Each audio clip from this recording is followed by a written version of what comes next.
Good morning, you are most welcome my YouTube channel Badlapur RP sir.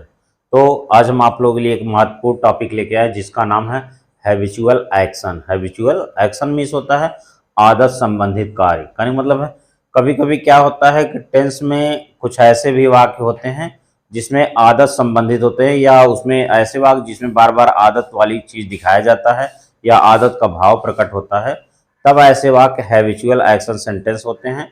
तो ऐसे इनके विभिन्न नियम हैं। तो हम चलते हैं अपने टॉपिक की तरफ और आपको विभिन्न नियम से परिचित कराते हैं कि इस प्रकार के वाक्यों को हम कैसे करेक्ट ट्रांसलेट करते हैं और क्या ना करने से इनकरेक्ट हो जाता है। तो हम चलते हैं अपने टॉपिक की तरफ।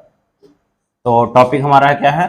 Habitual action. Habitual action means आदत संबंधित कार्य। आदत संबंधित कार्य नोट में क्या देखते हैं? ऐसे वाक्य जिसमें आदत संबंधित कार्य, ऐसे वाक्य जिसमें आदत संबंधित कार्य मीन्स हैबिचुअल एक्शन प्रकट हो। क्या हो? हैबिचुअल एक्शन प्रकट हो, तब वे हैबिचुअल एक्शन सेंटेंस कहलाते हैं। हैबिचुअल एक्शन सेंटेंस कहलाते हैं या आदत संबंधित वाक्य कहलाते हैं।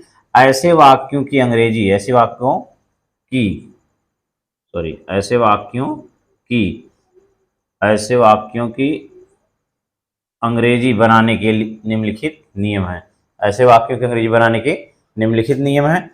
पॉइंट नंबर फर्स्ट पे आता है प्रेजेंट टेंस। का मतलब है अगर ऐसे वाक्य प्रेजेंट इंडेफिनिट टेंस में हो, किसमें? प्रेजेंट इंडेफिनिट टेंस में हो, तो क्या करते हैं? लिखा है कि अगर प्रेजेंट टेंस के हिंदी वाक्य से आदत का भाव प्रकट हो। किसका? हिंदी वाक्य से आदत का भाव प्रकट हो और हिंदी वाक्य के अंत में एक चीज बताए कि आदत का भाव प्रकट हो, हैबिचुअल एक्शन हो, और फिर बता रहे और हिंदी वाक्य के अंत में आ करता है। क्या? आ करता है, ई करती है, ए करते हैं। तो तीन शब्द बताया, आ करता है, ई करती है, ए करते हैं। इत्यादि शब्द लगा रहता है। कहने मतलब है इत्यादि शब्द लगा रहता है, जैसे खेला करता है, खेल जाया करता है, इस तरह सेंटेंस होते हैं। तो आज शब्द लगा रहता है, तब ऐसे वाक्यों का अनुवाद दो तरीके से, कितने? दो तरीके से किया जाता है। दो तरीके से किया जाता है। कहने मतलब है हिंदी वाक्य के अंत में आ करता है, ई करती है, ए करते, आज शब्द आता है। और ऐसे वाक्यों का अनुवाद अंग्रेजी में अनुवाद दो तरीके से किया जाता है। हमारा पहला पॉइंट है, लिखा है रूल फर्स्ट में, यदि सब्जेक्ट कॉमन नाउन, क्या हो? ये सब्जेक्ट क्या हो? कॉमन नाउन मीन्स जातिवाचक संज्ञा हो, तब द, ध्यान दीजिएगा, तब द का प्रयोग आदत वाले वाक्यों में नहीं किया जाता, नहीं करते हैं। सॉरी, आदत वाले वाक्यों में नहीं करते या कॉमन नाउन वाले वाक्यों में द का प्रयोग नहीं करते हैं। लेकिन और सामान्य वाले वाक्य मतलब प्रेजेंट इंडेफिनिट टेंस के वाक्य हो तो उनके पहले द का प्रयोग अवश्य करते हैं। उनके पहले द का प्रयोग अवश्य करते हैं। कहने का सीधा सीधा मतलब है कि अगर आदत संबंधित वाक्य होता है तब उसमें द का प्रयोग नहीं करते हैं, लेकिन अगर वह कॉमन नाउन सिंपल होता है, प्रेजेंट इंडेफिनिट में होता है, तब हम द का प्रयोग अवश्य करते हैं। इसका रूल है subject plus MB first plus OB plus OTH plus time. तो सब्जेक्ट के पहले क्या हो जाएगा? आपका द हो जाएगा, plus MB first plus OB plus OTH plus time. और अगर वह आदत संबंधित होता है केवल सब्जेक्ट हो जाएगा, सब्जेक्ट प्लस बाकी सेम एज। और इसमें क्या होगा? इसमें द लग जाएगा। ये दोनों अंतर होते हैं। तो हम चलते हैं अपने एग्जाम्पल की तरफ। एग्जाम्पल माध्यम से हम समझते हैं। तो हम चलते हैं अपने एग्जाम्पल तरफ। एग्जाम्पल माध्यम से समझते हैं कि हैबिचुअल एक्शन में किस किस प्रकार के एग्जाम्पल आते हैं। तो हमारा फर्स्ट एग्जाम्पल फर्स्ट है, लिखा है बच्चे खेलते हैं। बच्चे खेलते हैं। यहाँ पर आपको देखना है, मैं दो एग्जाम्पल दे रहा हूँ। एक सिंपल प्रेजेंट इंडेफिनिट टेंस है और दूसरा सिंपल प्रेजेंट इंडेफिनिट में हैबिचुअल आदत संबंधित वाक्य है। तो हमने पहले बताया था कि अगर सेंटेंस जो होता है वह सिंपल प्रेजेंट में होता है, सिंपल प्रेजेंट में लिखा गया होता है और उससे आदत का भाव प्रकट ना हो, तब हम सब्जेक्ट पहले या कॉमन नाउन पहले द का प्रयोग करते हैं। और अगर वह आदत संबंधित वाक्य होता है या हैबिचुअल एक्शन वाला सेंटेंस होता है तो उसमें द का प्रयोग नहीं करते। तो दोनों में यही डिफरेंस है। तो हम देखते हैं, बच्चे खेलते हैं, ये क्या है? सिंपल सेंटेंस है। तो द चिल्ड्रेन प्ले। ये आपका कौन सा सेंटेंस है? प्रेजेंट इंडेफिनिट का सिंपल है। दूसरा हमारा है बच्चे खेला करते हैं, तो इसमें क्या कि आदत दिखा रहा है, हैबिचुअल एक्शन दिखा रहा है। बच्चे खेला करते हैं, तो यहाँ पर आदत संबंधित कार्य हो रहा है, हो जाएगा चिल्ड्रन प्ले। Children play. तो एक इसमें एक चीज ध्यान देना है कि अगर वह सिंपल होता है तो कॉमन नाउन पहले, चिल्ड्रन कॉमन नाउन है तो उसके पहले द का प्रयोग करेंगे, और अगर वह आदत संबंधित होता है तो कॉमन नाउन्स पहले द का प्रयोग नहीं करते हैं। तो इसलिए यहाँ पर देखिए द का प्रयोग नहीं किया गया है। हमारा एग्जाम्पल सेकंड है, लिखा है कुत्ते अजनबियों पर भौंकते हैं। कुत्ते अजनबी पर भौंकते हैं, तो सिंपल प्रेजेंट इंडेफिनिट टेंस है, तो कुत्ते अजनबी पर भौंकते हैं तो हो जाएगा द डॉग्स। हमने बताया कि कॉमन नाउन्स पहले हम द का प्रयोग करेंगे, तो डॉग कॉमन नाउन है, तो हो जाएगा the dogs bark at the strangers. The dogs bark at the strangers. हमारा ये क्या है? हैबिचुअल एक्शन है, कुत्ते अजनबियों पर भौंका करते हैं। क्या करते हैं? भौंका करते हैं। कुत्ते अजनबियों पर भौंका करते हैं। भौंका करते हैं आदत संबंधित भाव हो रहा है, तो हम बताएं कि द का प्रयोग हटा देंगे तो हो जाएगा डॉग्स। क्या हो जाएगा? Dogs bark at the strangers. Dogs bark at the strangers. तो ये भी हमारा कौन सा है? आदत संबंधित वाक्य। आदत संबंधित वाक्य है। तो हम चलते हैं नोट नंबर 2 की तरफ। नोट नंबर 2 में बताया है कि यदि सब्जेक्ट प्रॉपर नाउन, क्या हो? प्रॉपर नाउन मतलब यह कर्ता जो है वह प्रॉपर नाउन व्यक्तिवाचक हो या पर्सनल प्रोनाउन हो। क्या? पर्सनल नाउन हो, तब क्या है? या अन्य हो। तीन चीज बता, प्रॉपर नाउन या पर्सनल नाउन या अन्य हो, तब एच भी के रूप में हम वर्ब टू बी, तो एच बी के रूप में क्या करते हैं? सिंपल प्रेजेंट में होते हुए भी हम वर्ब टू बी अर्थात इज एम आर का प्रयोग करते हैं। इज एम आर का प्रयोग करते हैं। ध्यान दीजिए कहां पर करते हैं? यदि सब्जेक्ट प्रॉपर नाउन या पर्सनल नाउन या अन्य हो तब एचबी के रूप में हम verb to be is am are का प्रयोग करते हैं। तो रूल क्या होता है अंग्रेजी बनाने का? इसमें देखिए subject plus H V is am are, H V is am are plus accustomed to. इस चीज ध्यान दीजिएगा, अकस्टम टू ये नया जोड़ा गया है। अकस्टम मीन्स होता है आदत होना या आदि होना या अभ्यस्त होना, अकस्टम्ड। तो यहां पर हम अकस्टम का प्रयोग अपने मन से कर देंगे, plus M B first plus O B plus O T H plus time. तो रूल एक बार फिर से रिवाइज कर रहे हैं, subject plus H V is am are plus accustom to plus M B first plus O B plus O T H plus time. तो example के माध्यम से हम समझते हैं कि एग्जाम्पल में क्या है। जैसे लिखा राम दिन में सोया करता है, या क्या है? या करता है। यहां पर क्या हो गया? आदत दिखा रहा है, हैबिचुअल एक्शन दिखा रहा है, सोया करता है।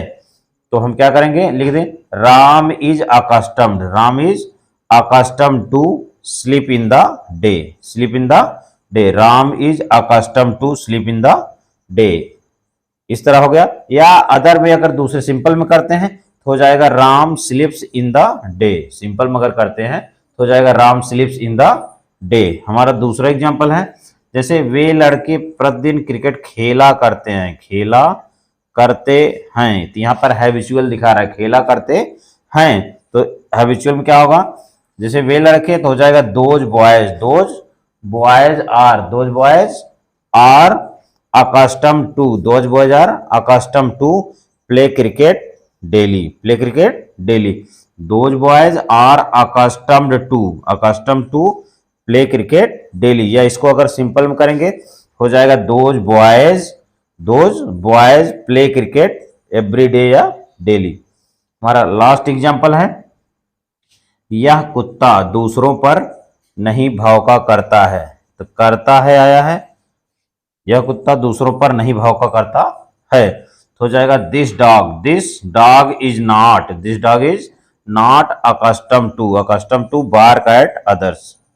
फिर देख लीजिए, this dog is not accustom to bark at others. और इसी तरह यह अगर यस नो टाइप क्वेश्चन में होता है तो हम क्या करेंगे? इज को पहले कर देंगे। जैसे क्या यह कुत्ता दूसरों पर नहीं भौंका करता है, तो हो जाएगा is this dog not accustom to bark at others.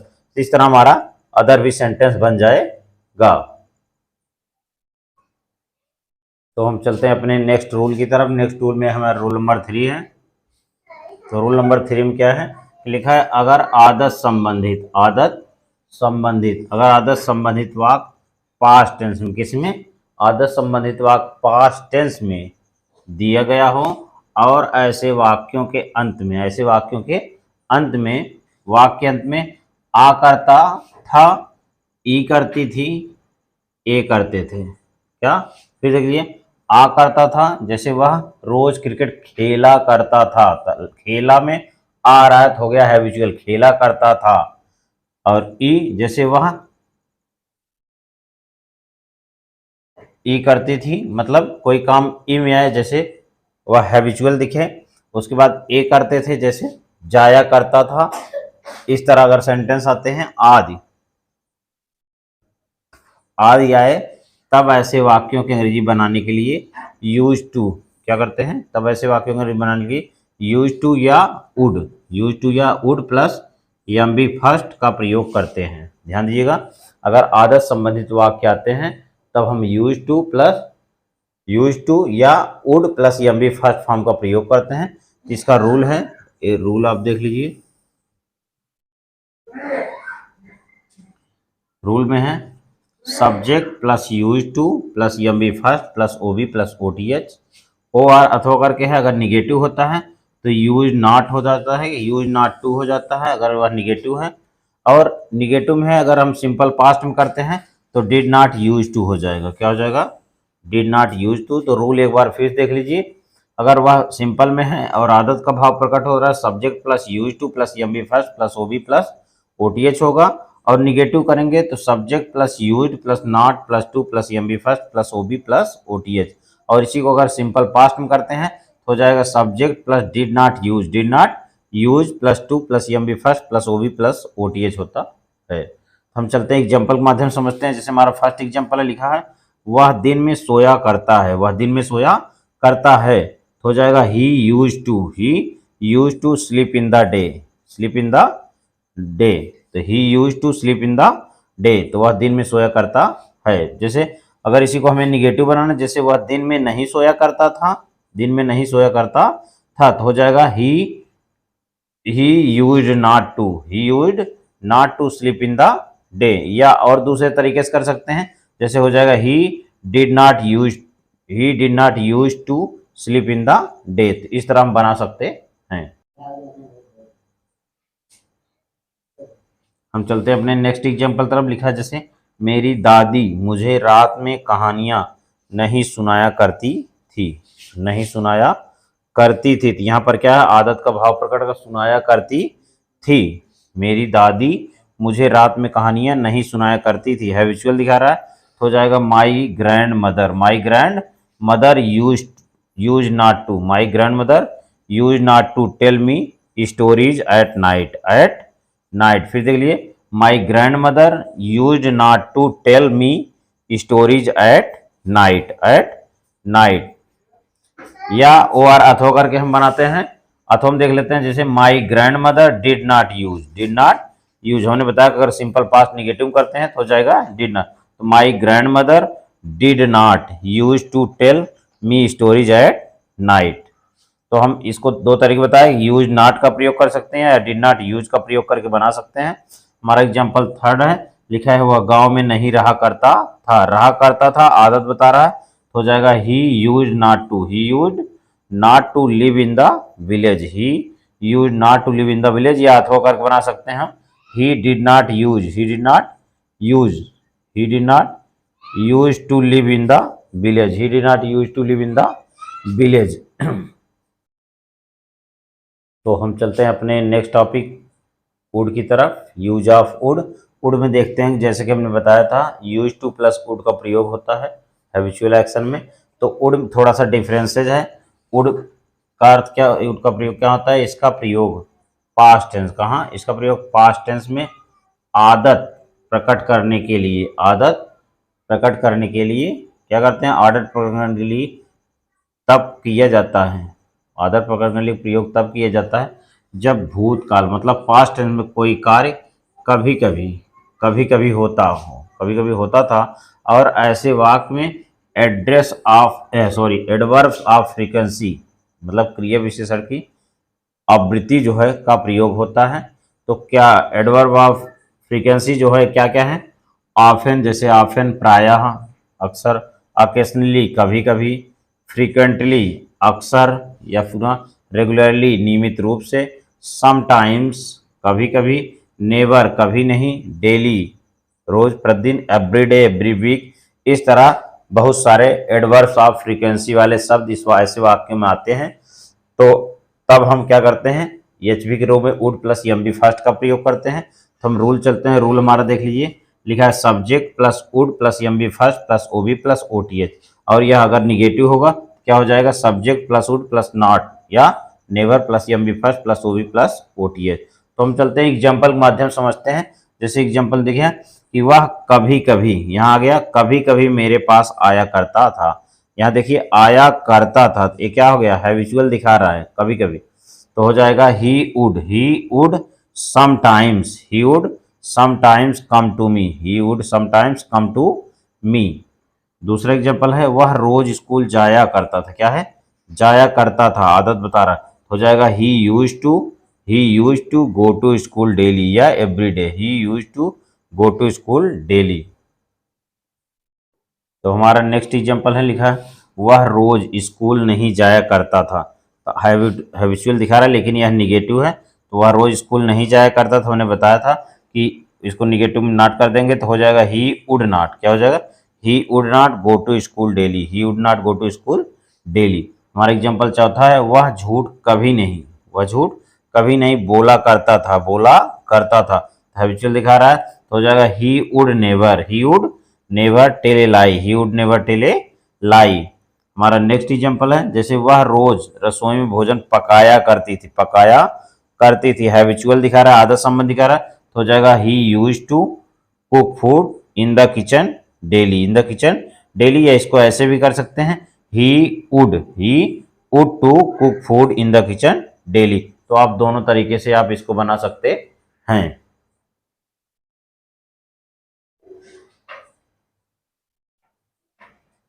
तो हम चलते हैं अपने नेक्स्ट और लास्ट टॉपिक पर। लास्ट टॉपिक इसी में चल रहा है हमारा हैबिट वाले में। इन द हैबिट ऑफ मीन्स होता है की आदत है, इन द हैबिट ऑफ मीन्स की आदत है। उसके बाद है या हैबिट्यूटेड ऑफ मीन्स होता है का आदि है। क्या है? का आदि है। तो ये ध्यान दीजिएगा, इन द हैबिट ऑफ मीन्स होता है की आदत है, और यह हैबिट्यूटेड ऑफ मीन्स होता है का आदि है, का आदि है। तो हम देखते हैं क्या होता है। लिखा कभी कभी हिंदी वाक्य के अंत में की आदत है, कभी कभी हिंदी वाक्य के अंत में की आदत है या का आदि है, का आदि है।